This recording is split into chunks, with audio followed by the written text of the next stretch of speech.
찰싹. 태호가 강세리의 뺨을 후려쳤습니다.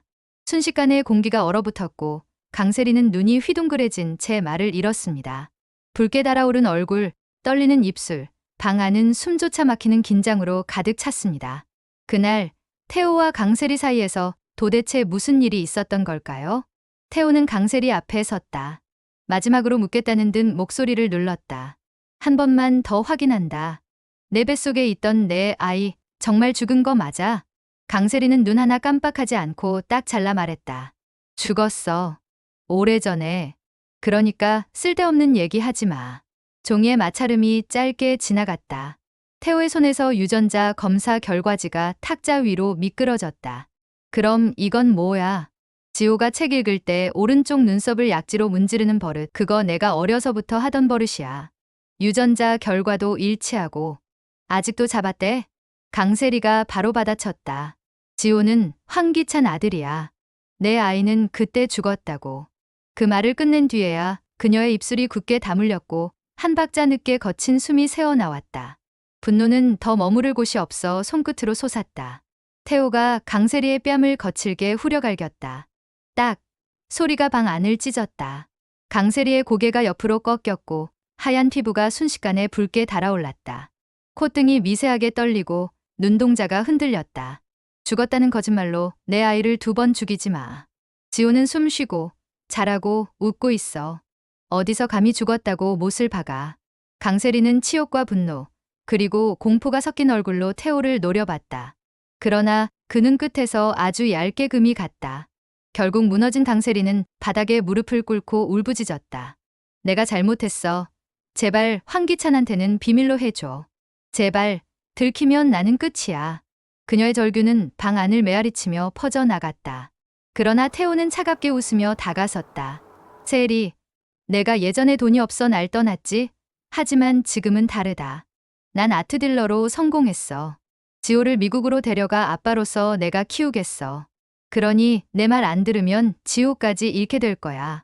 한편 정호송과 도윤은 익명의 제보자가 준 블랙박스 원본 영상을 경찰에 보냈다. 동일 파일은 강재인의 휴대폰으로도 흘러들어왔다. 강재인은 원본 보관을 요청했고 왕식 형사는 포렌식과 프레임 재구성을 병행했다. 영상은 끊기지 않았다. 몇 초 단위가 아니라 0.1초 단위의 떨림까지 잡아냈다. 정리된 결론은 단순했다. 첫 번째 차량은 급정지 후 이탈. 피해자를 직접 치지 않았다. 두 번째 차량이 진입 각도를 바꾸어 고의로 충돌. 통화 타임스탬프와 브레이크 타이밍 일치. 피해자 목록은 즉시 정리되었다. 황기찬, 그리고 동승자 강세리.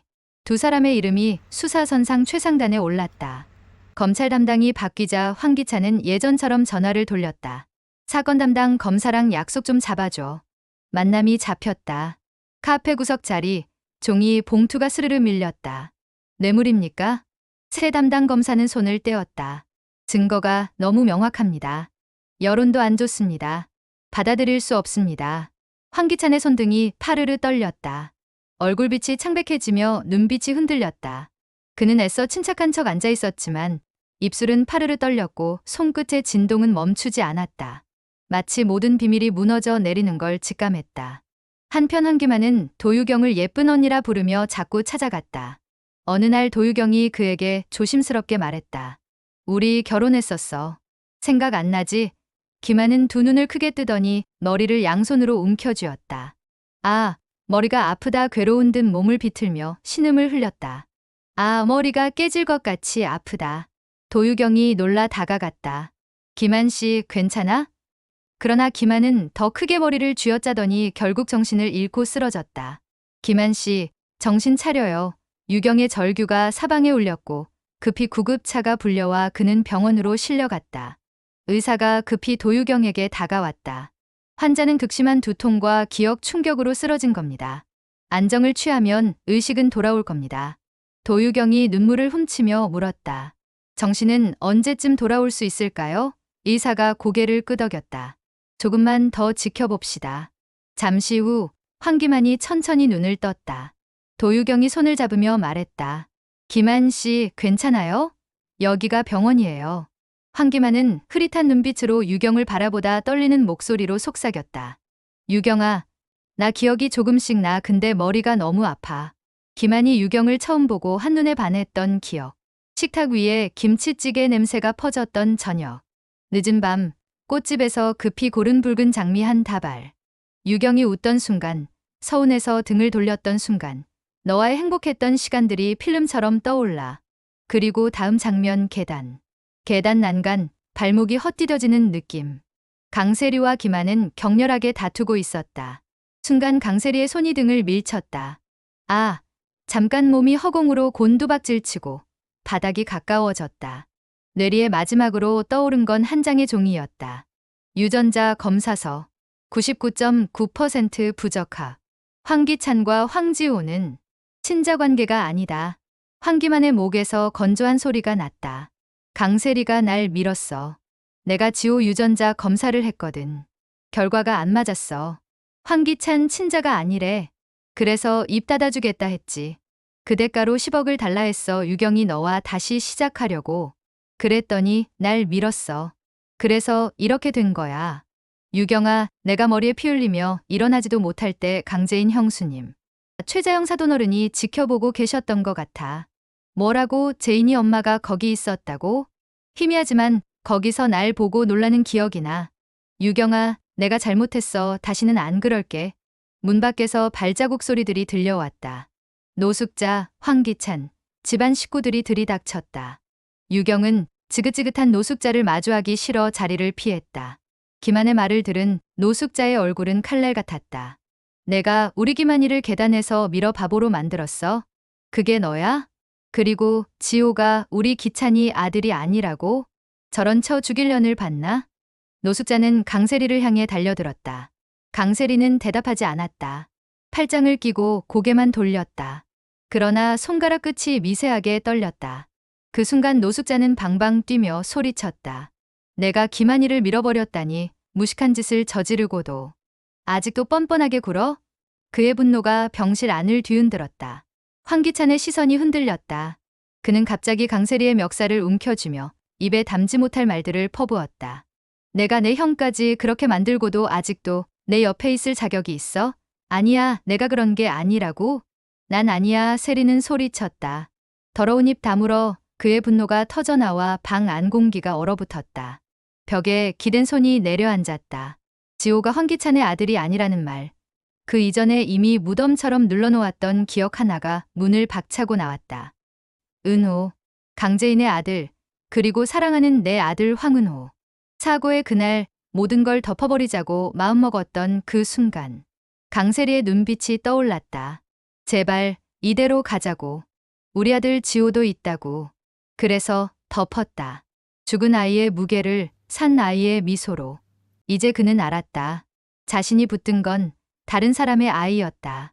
남의 새끼를 품에 안고 자신의 죄를 가려왔다. 지호를 잃을 수도 있겠구나. 가슴이 주저앉았다. 숨이 들어오지 않았다. 부끄러움이 아니라 공포였다.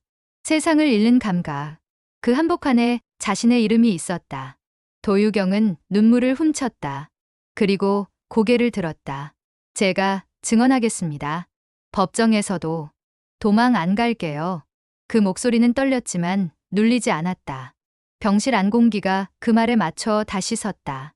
황기만은 고개를 끄덕였다. 나도 다 말할게. 그리고 죄가 있다면 벌 받을게. 입술이 갈라졌지만 단단했다. 황기찬은 한 걸음 뒤로 물러서며 중얼거렸다.